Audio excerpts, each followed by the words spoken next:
A mellor explicación que coñezo sobre a colaboración coa Igrexa escoiteilla a un compañeiro hai tempo. Unha señora preguntoulle canto lle ia custar unha cerimonia determinada. O meu colega consultou o papel das tarifas diocesanas e díxollo: «Ai, logo sí que é certo que cobran», respondeulle ela. «Mire», contestou o meu amigo, «cando non se cobraba era antes, pero desde que cerrou a fábrica tivemos que cobrar algo». «Ai, señor, e logo tiñan unha fábrica, e de que era?», preguntou, claro, a muller con curiosidade. Cun amplio sorriso, o meu compañeiro explicou: «A fábrica, querida amiga, era de abanicos, porque antes vivíamos do aire. Agora que cerrou, axudamos todos a sacar isto para adiante».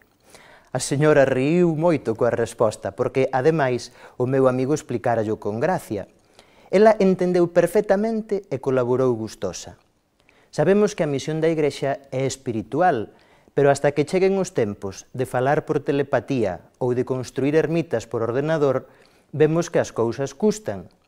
A Igrexa leva a Xesús vivo polo mundo, así organiza o culto a Deus e axuda aos fillos máis necesitados.